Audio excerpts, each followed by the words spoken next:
Good evening. This is Harold Pachios.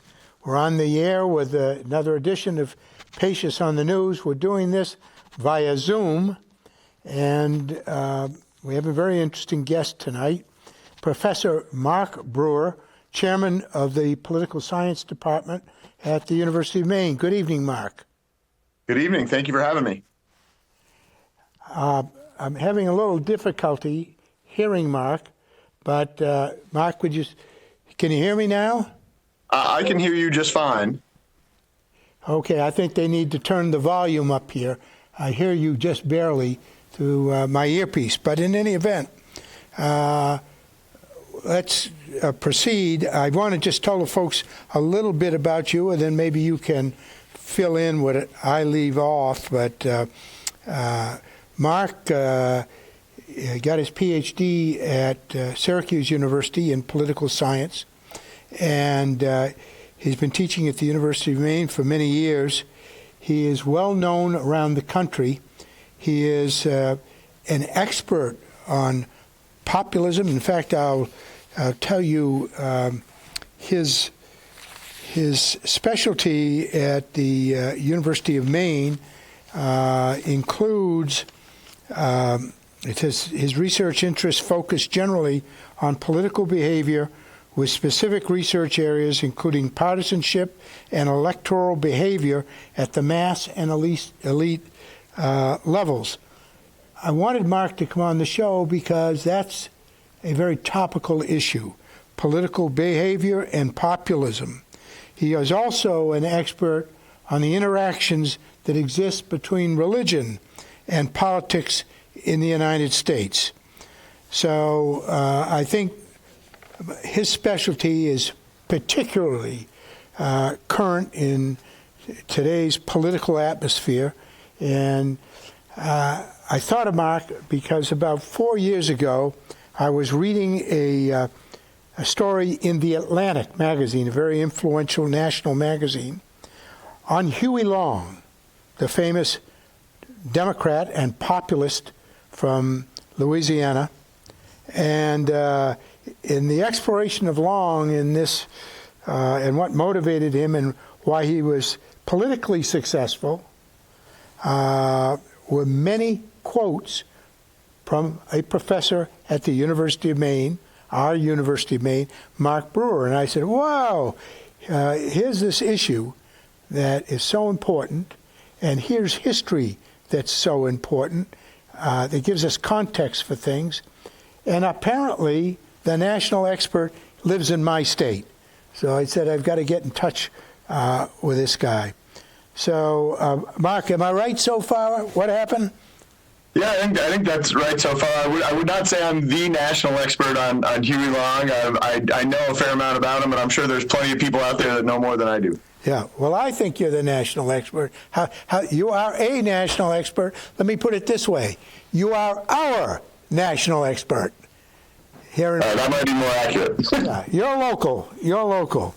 So I asked Mark to come on. Of course, he's in Orono, and we're in Portland, and we got a big storm coming. So we're doing this by Zoom, and if we have any technical difficulties, that's why. So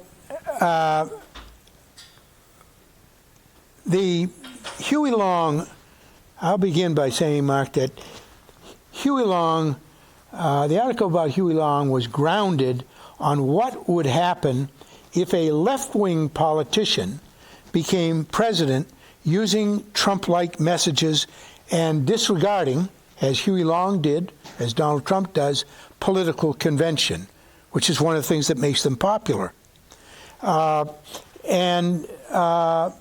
I thought that was interesting, and I thought that your quotes about it were interesting. Some of the let me talk about some of the quotes that, and ask you to comment on them. One, you talked about, in terms of Long, of Huey Long, the perceived conflict between elites and common people. Is this something new in American political history, or has it been around for a long time? No, I think that conflict actually certainly predates the Constitution. It was a big area of conflict during the debates over the Constitution. For example, a lot of those folks who we would today say were kind of on the anti-federalist side, people who were at least skeptical of the Constitution, were more closely aligned with the so-called common people, and the people who are widely seen today, we would call them federalists. Supportive of ratification of the Constitution would be more closely aligned with the elites, and that conflict has waxed and waned over American history. It's never disappeared. It's certainly more salient at some times than it is at others, for sure. And every time that we see it rise in salience, we see a corresponding rise in populism in the United States. And so Huey Long recognized that this is a pretty good predicate for campaigning, this anti-elitism. He was a shrewd guy, I trust. Oh, for sure. I mean, Long is, I would say, one of the most astute, almost natural politicians, certainly of 20th century United States and maybe of the entire history of the United States. I mean, Long had an intuitive grasp of retail politics and what made American politics run and what made voters tick and how you could appeal to them. So Long very much understood that. So why don't we talk a little bit first about Long himself? He was kind of a self-educated guy. He came from a family that was not well off, but he could talk and he could think. He went to law school too, didn't he? I think he did.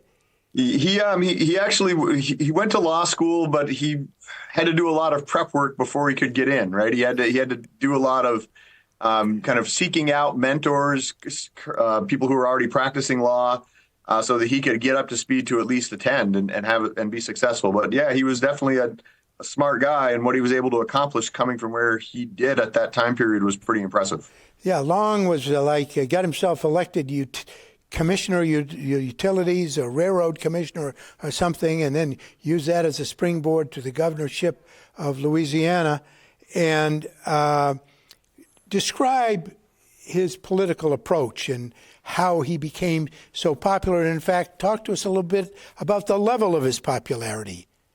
Well, I mean, Long's approach. I mean, Long is approaching American politics obviously as a populist, but he's approaching it as a left-wing populist, right? So Long is approaching politics and attempting to attract support from voters from the perspective that the common person, the less affluent, the less well-off in American society are not being well served by government. Government is controlled by wealthy elites who use the machinery of government for their own interest.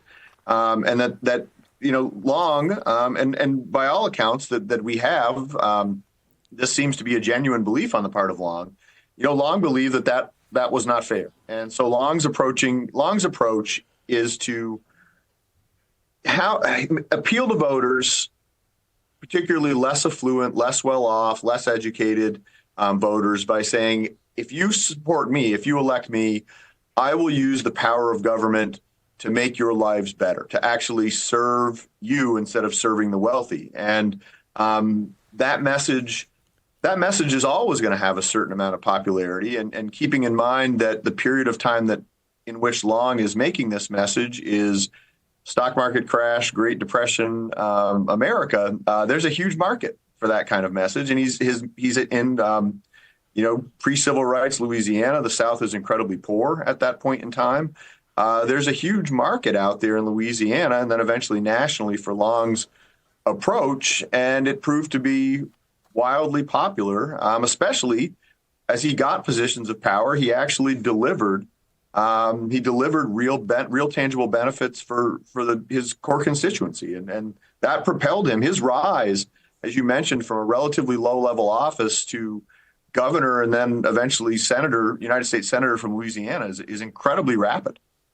Well, what you said kind of begs a question, because I think most people say that Donald Trump's pursuit, I don't think Donald Trump ever thought much about political isms in his life, but his instincts and his knowledge of human nature very acute. And so he appeals to, you talked about Huey Long being a kind of a leftist. He was a leftist. And Trump is not a leftist. And yet they're appealing to the same people. So how can that be? Because he's not out there trying to promote, attack the elites and promote the ordinary person, the blue-collar worker, but blue-collar workers like him. So what accounts for that? Well, I think what accounts for that fundamentally is that both Long and Trump know how to appeal to the audience that they want to appeal to, right? They both speak the language of grievance. They both speak, or spoke in Long's case, obviously, the language of, looking out for, the so-called overlooked or forgotten man, looking out for the small person who is regularly kind of ignored or ridiculed or mocked. And so their appeal in many ways is the same. What's different is that Long backed up his appeals with real policy, particularly real economic policy benefits for his target audience. Trump, despite what he would say, and I know some would disagree with me on this, but Trump has largely failed to do that. Where Trump has delivered, though, is on this message of, I understand you, I value you, I will look out for your interests, I will stand up for you against the elites.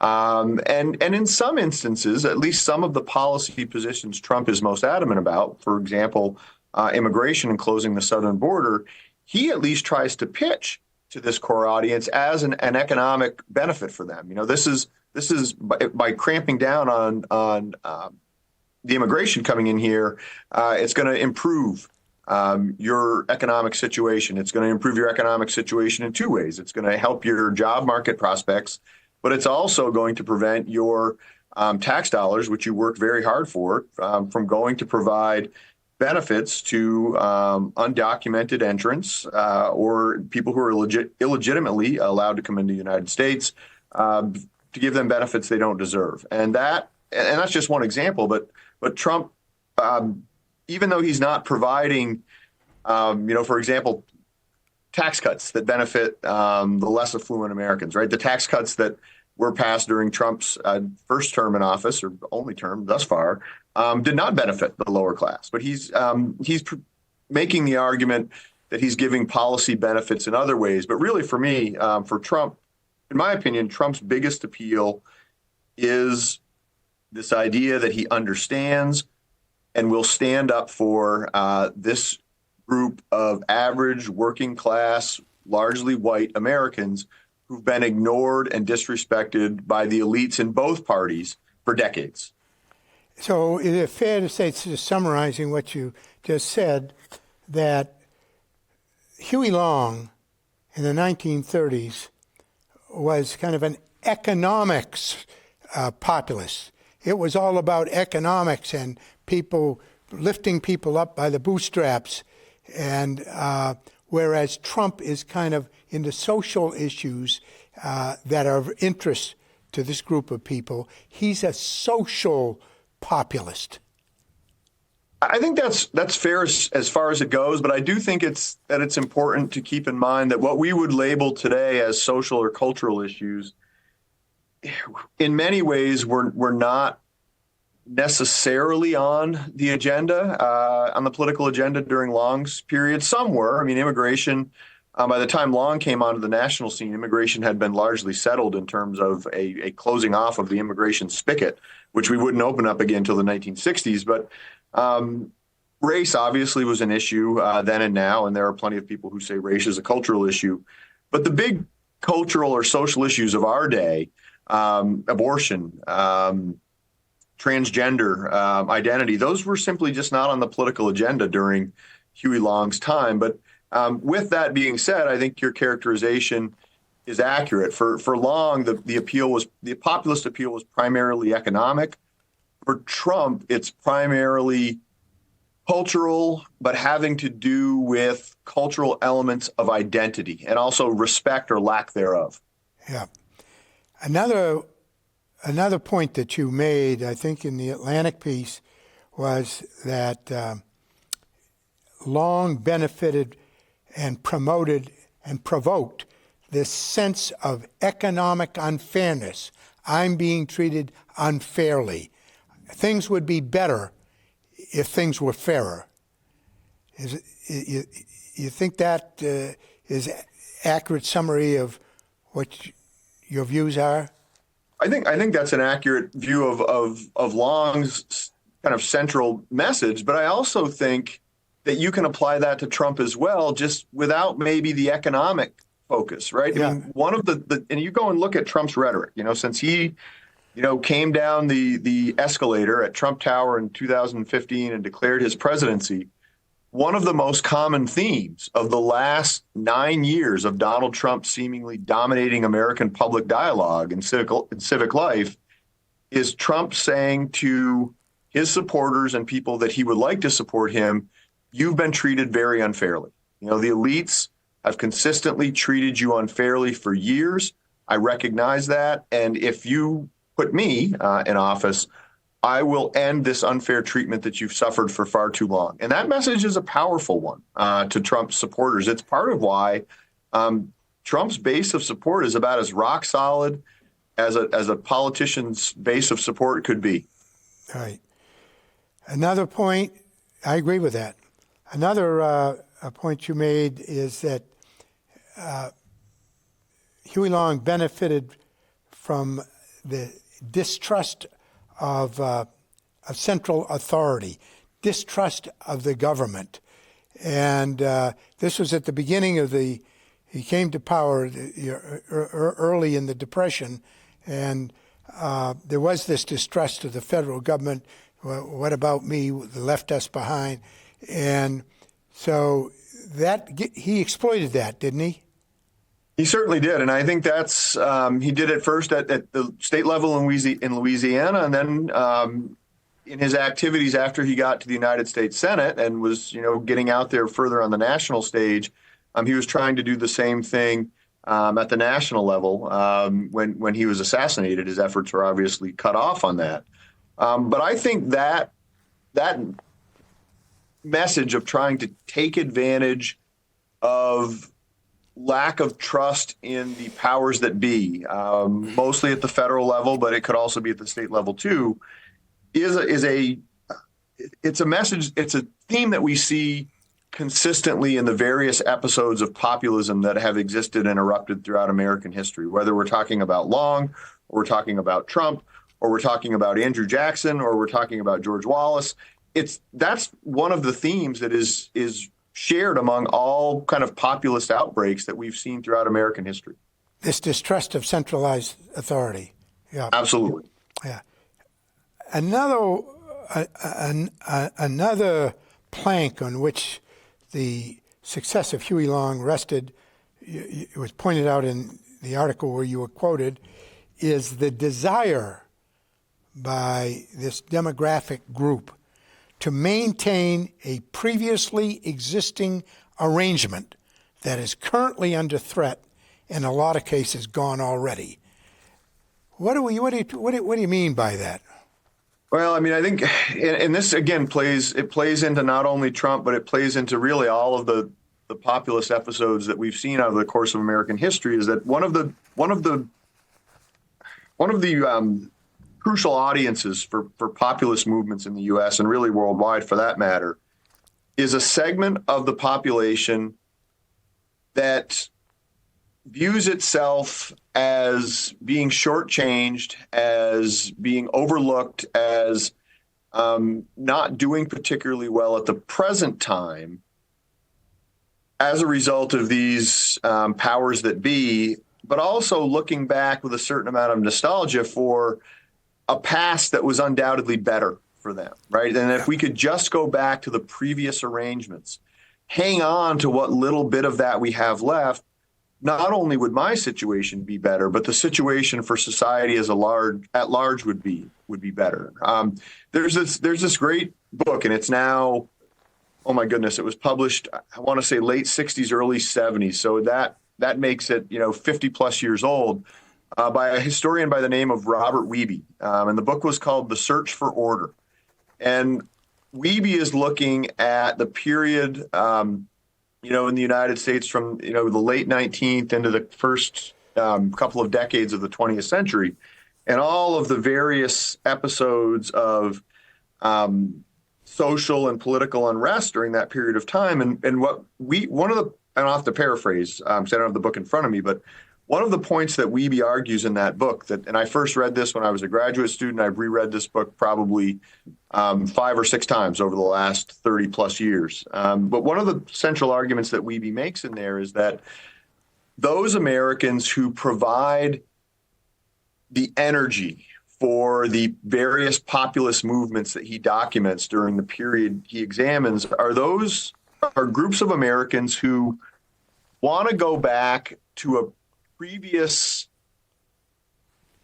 model of American society that they view as going away, but that in reality has already passed, right? And one of the examples he uses are a lot of I wouldn't call them the original populists, because there were populist movements in the United States before this. But if we are talking populist party with a capital P, that's the People's Party of the 1870s and the 1880s. And Wiebe's talking about a lot of those people who were capital P populists were rural Americans who were really lamenting the decline of small family farms, that their young people were moving from rural farming communities to the rapidly exploding cities. America's Protestant churches were emptying out. The nation was changing because of the large influx of non-Protestant immigrants.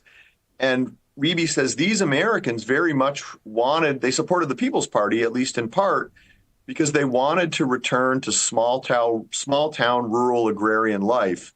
And Wiebe says what they didn't realize is the horse was already out of the barn on that. That model of American society was gone, and you weren't going to get it back.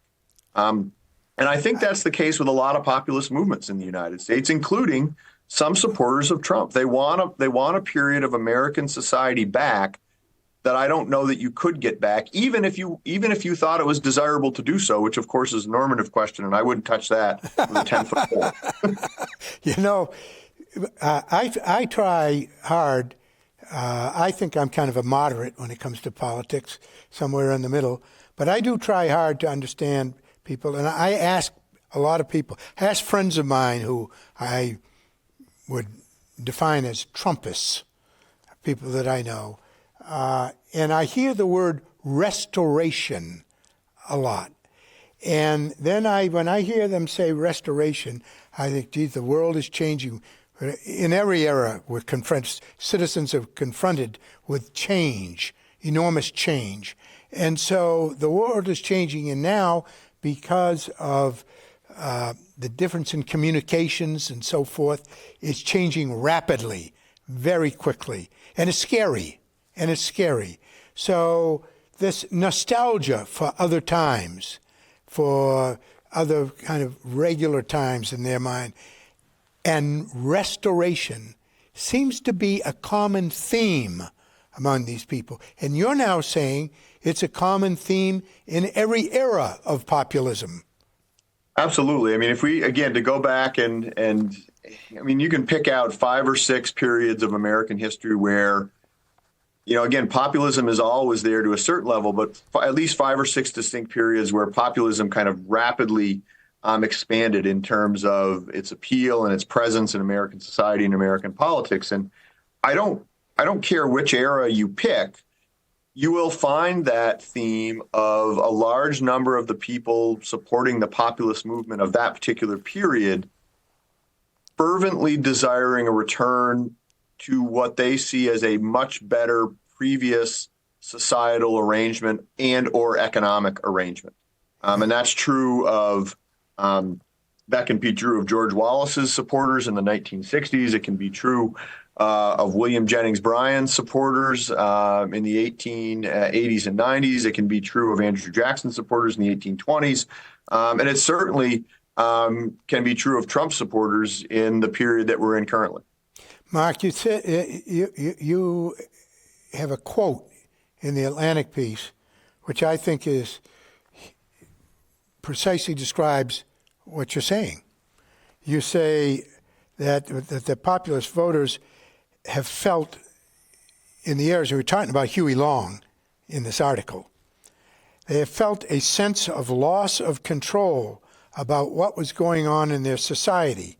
Things were happening and things were changing, and the change was unsettling, but they couldn't do anything about it. And I think that summarizes what you're saying. I think you're absolutely right. I mean, that is another one of those themes that persists throughout, American populist movements. And again, I certainly wouldn't claim to be an expert on populism outside of the United States, but I've read a fair amount in recent years about populism outside of the U.S.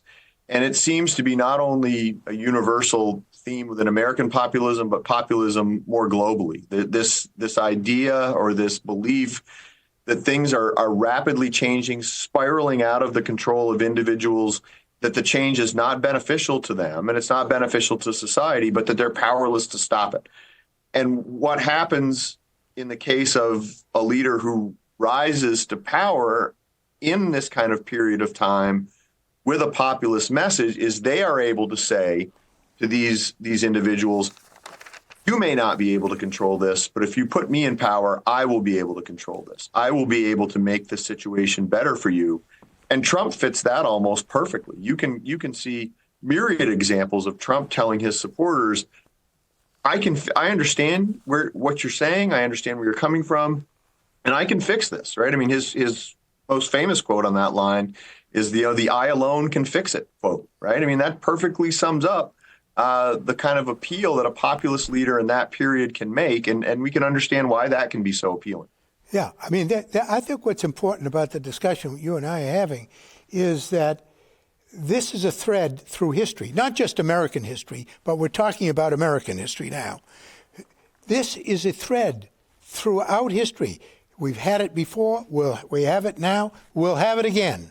This is about human nature and how people understand human nature and are able to use it to get power. They're not unusual. Would you agree? I think you're absolutely right. This message, as you said, has been there plenty of times before. And as much as we like to think that the period of time we live in is unique, this message will come again at some point in the future, almost guaranteed.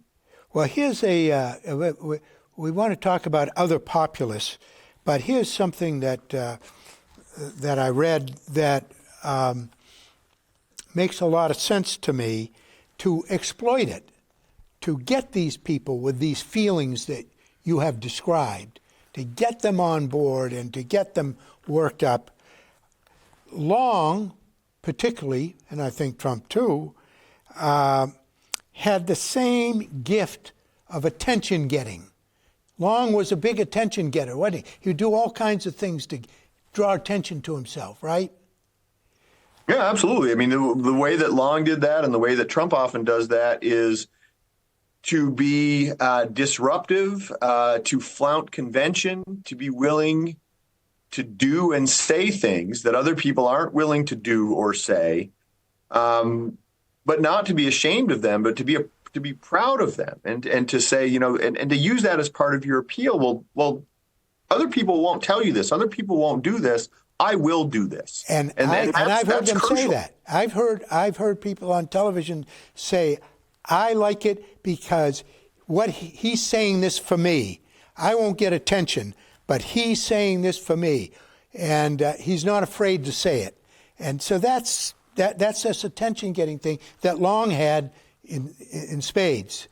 No, absolutely, and I think another populist that is also a 20th century Southern Democrat that also did that very well was George Wallace. If you go back and look at the appeal of Wallace in his to a certain extent 1964, but really his 1968 independent campaign for Right. president, and then his 1972 efforts before he too. I mean, he wasn't assassinated like Long, but the assassination attempt was there, and he was shot, and of course became paralyzed from that.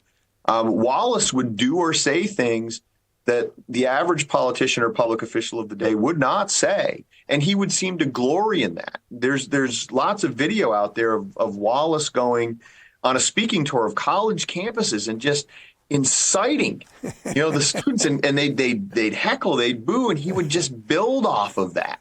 Yeah. And he there's this one incident where Wallace would say, I hear, because the students are heckling him, and I'm not going to say the four-letter word, but we can imagine what it would be. He goes, I see you all like a lot of four-letter words. Well, I've got some four-letter words for you. How about soap and work, right? And the crowd, they just get all fired up. And then he would say, I see a lot of protesters out here that lay in front of motorcades to stop politicians. I'll tell you what's going to happen if anybody lays in front of my motorcade. We're going to drive right over them. And, people would be, oh. But Wallace, he would say things and do things, and his supporters would they loved react the exact same way. They loved it. Well, Yep. this quote goes on. It says that these populists share something else: the politics of personal vituperation, insulting people. Yeah. And they all did it. And Huey Long did it. He would insult people constantly, right? Yes, absolutely. Yeah. Absolutely. Maybe not quite to the degree that Trump does, but certainly more than you would way more than you would expect of a politician of that time. And certainly he did it on a relatively frequent basis. But I guess in fairness to Long, I wouldn't say that he rose to the level of Trump. Okay. On the insults, yeah. Yes. And the knack for exploiting the news media, because Long got himself a lot of attention. Yeah. And that attention drove Franklin Roosevelt crazy, and he knew that was a big part of Long's appeal. I think Trump, out of all of the American populists that we've seen over the course of American history, I would say he's the unrivaled master of dominating media attention. Yeah. I mean, think about really the last 9 years of American politics and American public life have really been dominated by Donald Trump. Any and all other voices have taken a back seat to Trump. I've really never seen anything like it. No, but he's been doing it long before he's a politician. He dominated the news in New York City when he was not involved in politics.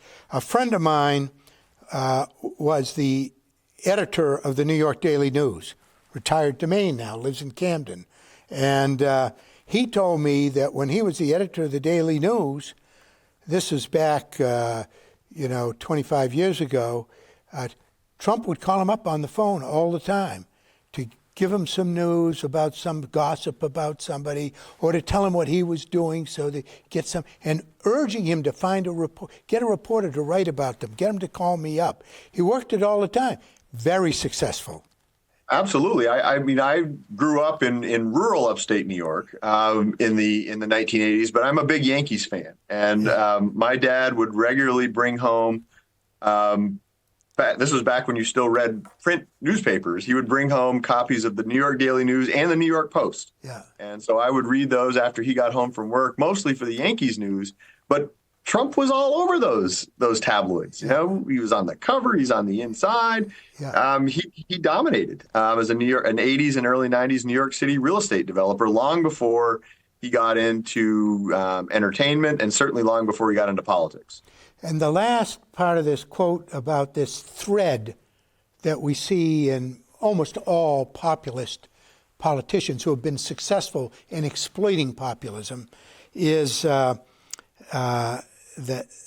knack for not only exploiting the news media, but a rural base. And definitely Long had that. Wallace had that. Jackson had that. Williams Jennings Bryan had that. Exploiting this rural base. And you talked earlier in this interview about rural people feeling, put upon by the eastern elites. Today they call them the coastal elites, and right. Are the enemy. And so it says hostility, exploiting the rural base, hostility to elites and urban areas, hostility to urban areas.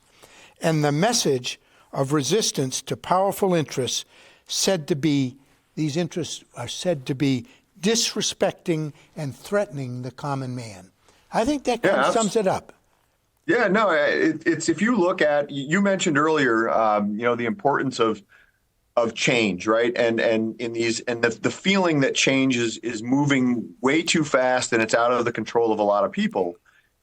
And when you pair that with the belief that a lot of populist supporters have that decisions are being made that are out of their control by people that don't pay attention to them, that have no connection to them, where's the change coming from? It's often in the United States coming from urban areas, right? Where are the economic elites? They're in urban areas. And so when you combine the fact that the urban areas are where the economic power comes from, it's where the elites reside, it's their power center, and those are also not only the change drivers, but also where you see change first and foremost, it makes sense that rural populism is far more likely than urban populism. Now, you can have urban populism, but it's been more common.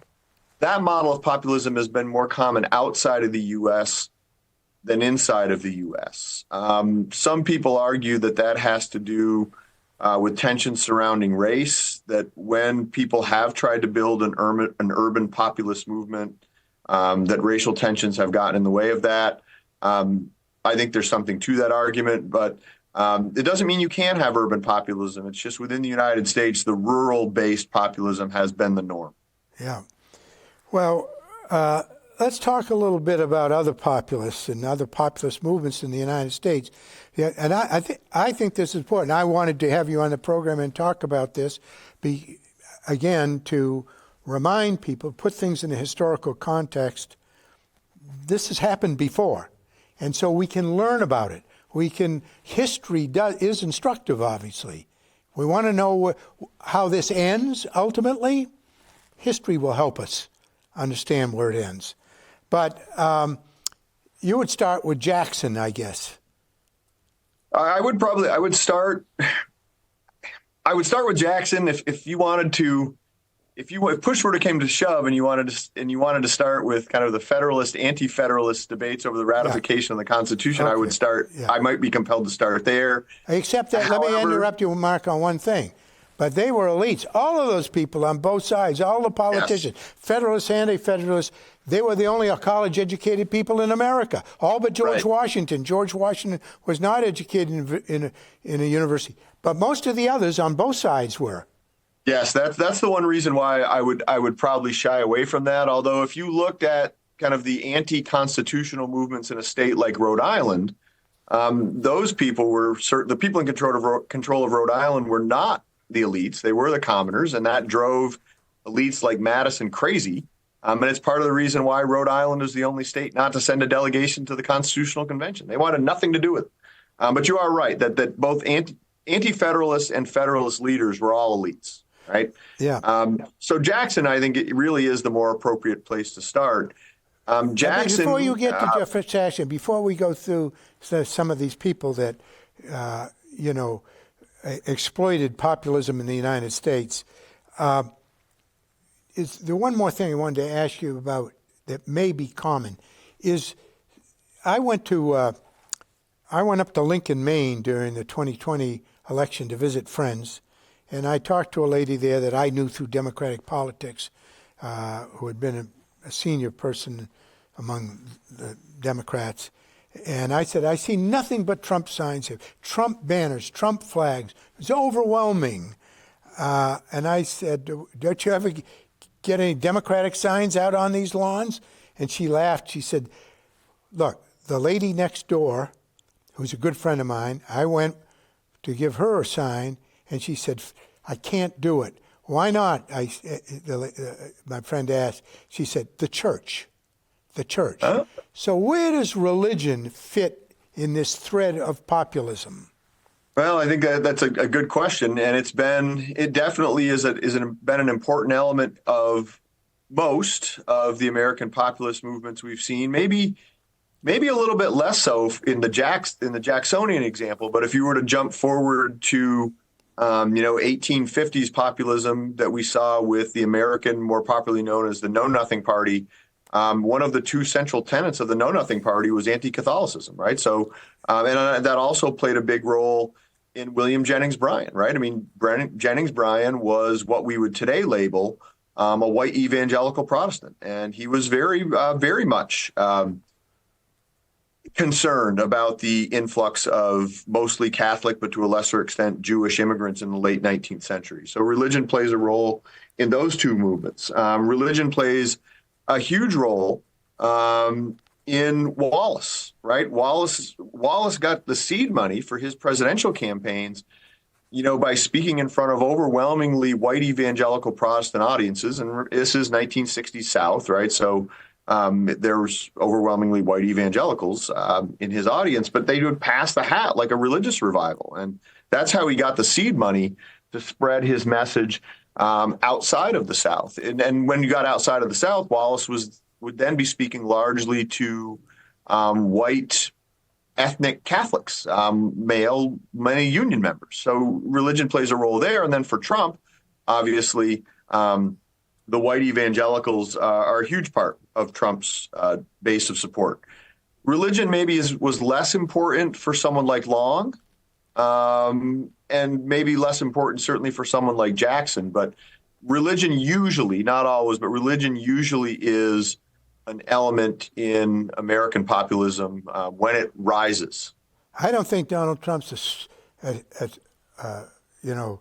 reads much history or knows a lot about what you're talking about, but his instincts are impeccable when it comes to this stuff. Impeccable.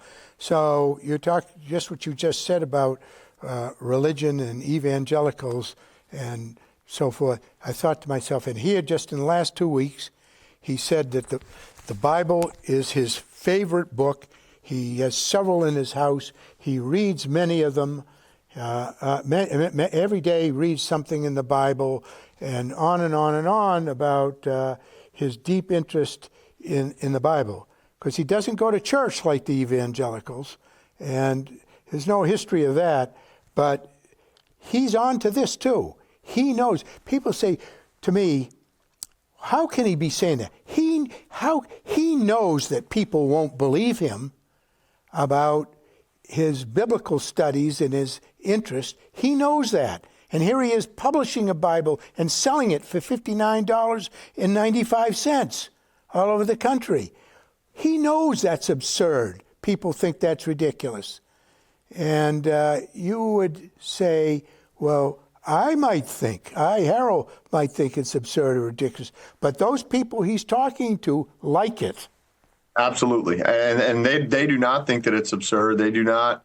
They will say they recognize that Trump is a flawed Christian. They recognize that. Yeah. But they say that his heart is in the right place.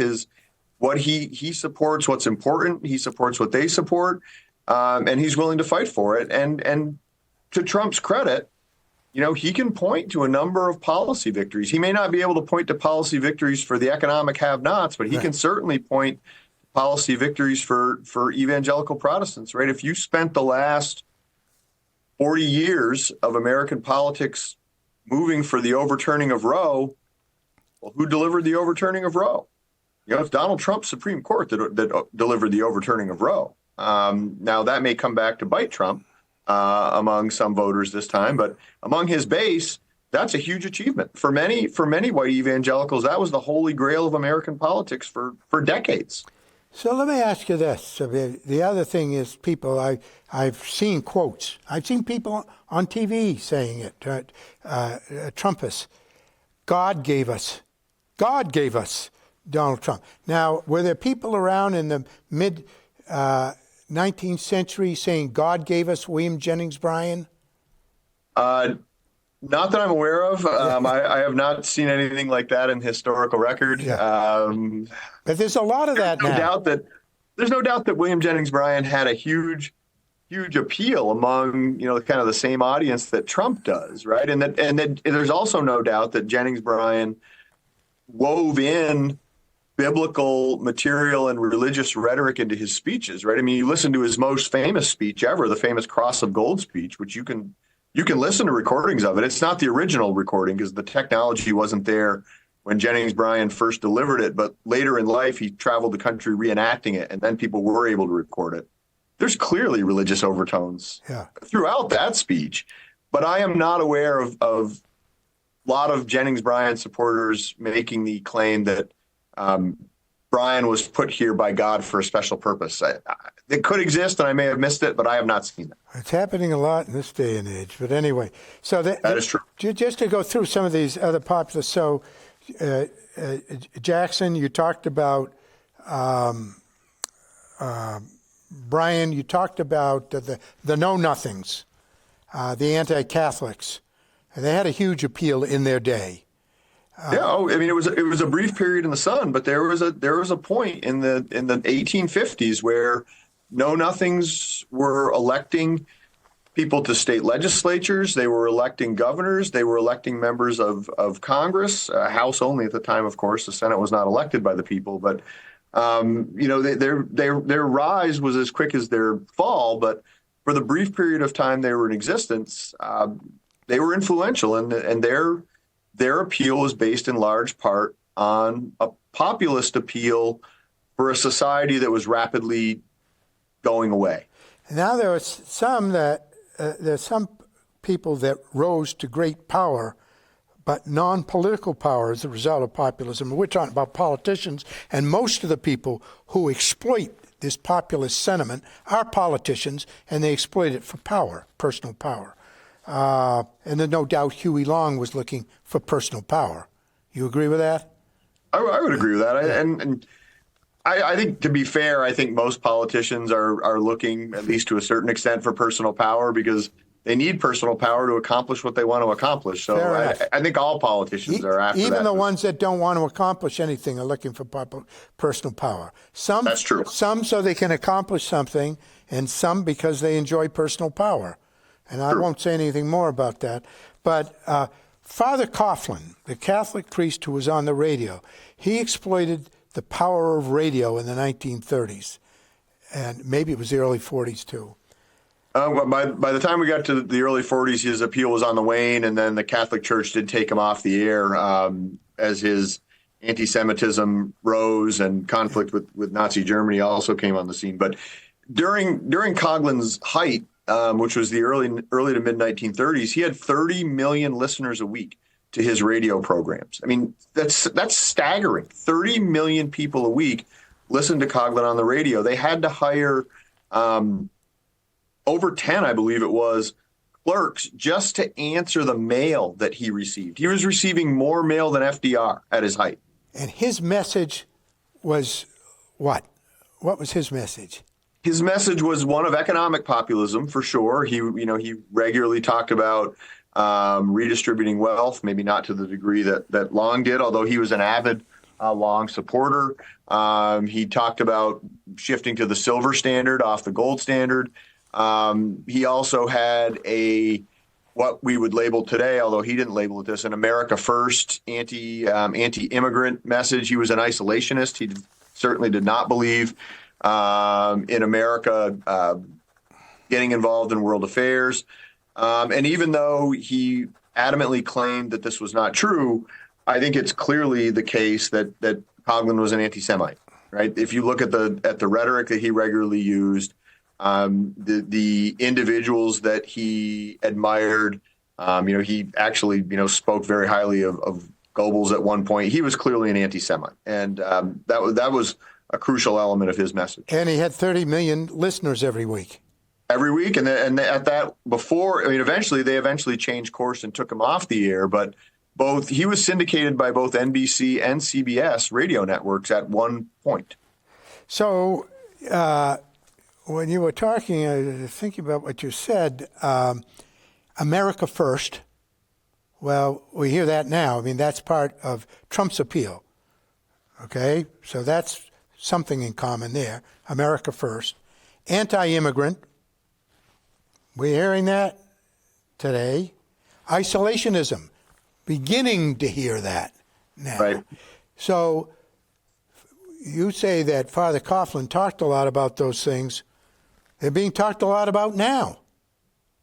So again, I think it would be a really interesting, and I have not done anything like this, but I think it would be very interesting if someone were to do a content analysis of the speeches and radio broadcasts of Father Coughlin versus the speeches that Donald Trump has delivered. I suspect that you would see a fair amount of overlap between the themes that those two individuals espouse to try and appeal to their supporters. So, and that's not an anti-Trump comment you made. That is, you're talking about history, and you're talking about a thread, a populist thread that is continuous. And sometimes it erupts, and sometimes it's subdued. But one of the things, this audience is, we have a very good audience. I don't think it's big, but they're interested. And they read and pay attention, and they're on all political stripes. But I would recommend that all of the people listening here go to their computers sometime in the next few days and do a little research on what Father Coughlin said, what Trump says, and see whether you can help Professor Brewer complete his study of this subject. You don't have to send your results to him. Well, I think it is interesting, and it's. I suspect, and I've got the reels of a research project are turning in my head right now, but I suspect that if you could assemble all of that material, which I think would certainly be doable today, and then get into some kind of a qualitative analysis of it, that you would see a lot of overlap in the themes that were prominent from both of those populist leaders. So we've only got about 5 minutes here, so we're going to run quickly through a couple of things. But you talk about overlap. You would agree that the Tea Party was kind of the product of populism, and Occupy Wall Street was kind of a product of populism. Would you agree they were populist movements? I would agree on both of those counts. I think they were obviously there were some important differences between the two, but at their base, I would say they were both populist uprisings for sure. And I had the leader of the Maine, when it started back in 2008, I had the leader of the Maine Tea Party on my program, and I heard and he was good. He was smart, articulate, he was good. And I listened to him, and then several months later, I had the Occupy Wall Street guys on. And I said the first guy was a conservative Republican, the Tea Party guy. The second guy regarded himself as a progressive, Occupy Wall Street. And when I heard the answers to the questions I asked the Occupy Wall Street, I said, wait a minute. I had this guy from the Tea Party. You guys are angry about the same things. And it was true. There was great similarities, even though you say they had different issues. They were similarly angry about certain things. No, I think you could see that in some key American populist movements that in some ways you might think were very different, right? If you looked at William Jennings Bryan, versus Donald Trump, where they come from on the political spectrum in many ways is very different. But at the same time, what they were angry about and what their followers were angry about, there's a fairly large amount of shared grievance there. Yeah. And I think you're absolutely right on that. Well, the last overlap I want to ask you about, other part, Bernie Sanders, exploited populism? No, I would say so. I think Bernie's been a populist since he was mayor of Burlington, Vermont. So Donald Trump, populist. When they interviewed a lot of people in the 2020 election, a lot of people who were for Trump said they were Democrats who voted for Bernie Sanders in the primaries. Why would somebody who voted for Bernie Sanders in the primaries become a Trump supporter? What's the connection there? Well, I think that the biggest connection is that a lot of those folks who supported Bernie and probably continue to think very highly of Bernie Sanders very much agreed with Sanders' critique that the elites were manipulating the system to the disadvantage of the average person. And Trump makes the exact same argument. And so if you like that argument from Bernie, and then you could also say, that Bernie was, unjustifiably disadvantaged by those elites in 2016. And there's some truth to that, right? We know that Yes. Democratic elites took steps to weaken Bernie Sanders. And We're going to have to wrap it up, a Mark. natural place. Perfect way to end. Thank you very much. I can't tell you how much I appreciate you taking the time to be on the program. Well, I really enjoyed the conversation, and I love to talk with people who are smart and are interested in interesting things. So I had a great time.